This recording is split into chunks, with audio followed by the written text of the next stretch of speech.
There are plenty of self-help videos and books that always talk about incantations, like Think and Grow Rich and The Secret, that are some of the most purchased books in history that make this claim that it's super important in self-talk to be conditioning your mind and programming your mind into creating the life that you want. You also have books like The Magic of Thinking Big, and you got major speakers that have taught millions of people like Tony Robbins, and even myself, that I have been known to be talking about incantations, and I use incantations sometimes. Now, what is an incantation?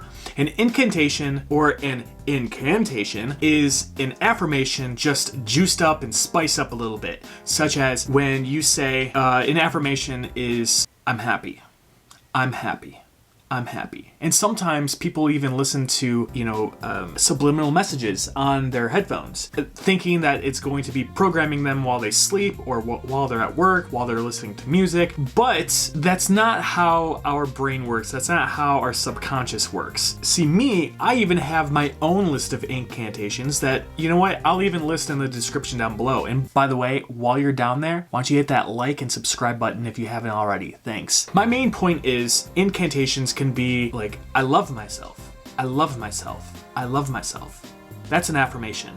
But an incantation is juiced up and spiced up a little bit. So it's like more using your body, using your voice, and using your focus on what you do love about yourself. So even though I can't show you what I'm picturing in my head, I'll show you with my body and my voice. Like, I love myself, I love myself, I love myself. That's an incantation. And it can make you feel a lot better about yourself in the short term. And they do have a certain effect on some people some of the time. But you have to realize that it's not the thing that, say, the book The Secret is going to claim. Like, you can't be sitting on your couch and think checks to be coming in the mail, and then all of a sudden checks are coming in the mail. Believe me, that's what the Law of Attraction and books like The Secret and The Power and The Magic by Rhonda Burns actually believe. And that's just silly. There's no claim to be backing that up, that the universe is going to be bringing stuff to you at all. The universe doesn't care what you think, just like how the planets don't really care what day you were born on. So here's the thing. Incantations can work great for you for short term, most likely. What's more important is, instead of using incantations and hyping yourself up and pretty much being your own hype man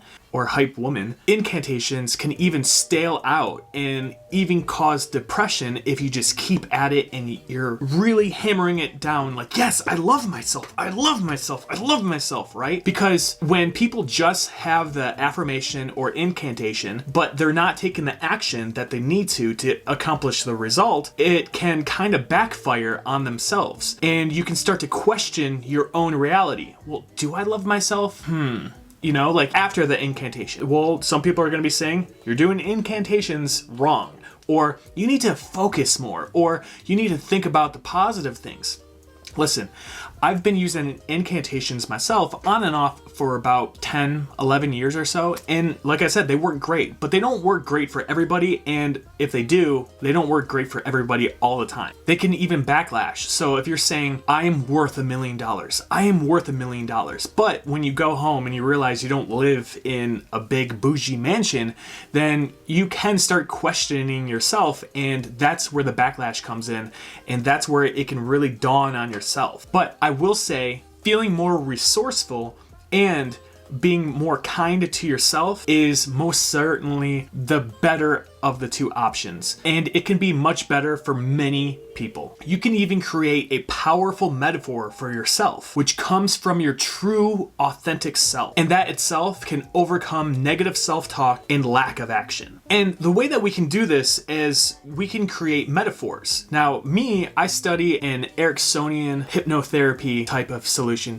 And with that being said, I recommend using a powerful metaphor for yourself or the thing that's blocking you. If you have a picture or an image or a symbol of some sort and you picture it in your mind and you recognize it, you can almost step away and look at your problem from a third person point of view. This is what I do with my clients.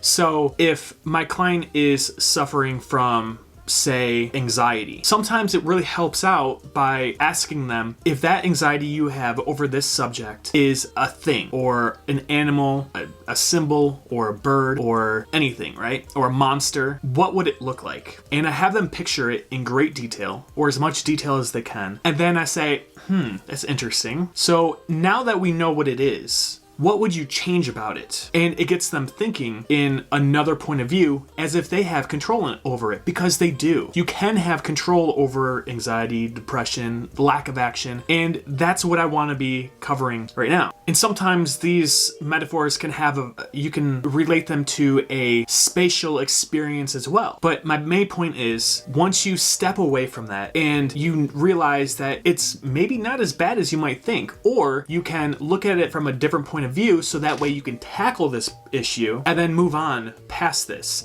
Imagine you're driving down the road and you see a giant branch that falls off the tree and it blocks the road. What do? You can observe it for a little bit, figure out what your options are, and then you can go get out of your vehicle, pick up the branch and move it on the side of the road. Get back in your car, and then you can drive back down the path. That's it. Try and pretend yourself as another person looking at your situation. By the way, this is what life coaches are for. They are that different point of view that can recognize your issue, and they can give you insight from another point of view, and they can give you another perspective that you might not have seen yourself. I'm actually a life coach, and if you want a free clarity session, then I'm going to link my website down below, and you can sign up for a free clarity session so we can figure out your goals and figure out where you want to be in life. Imagine, like, a lot of people, they know what a mastermind group is. I would be your mastermind group if you were to take me on as your life coach. So check that out down below. And like I said,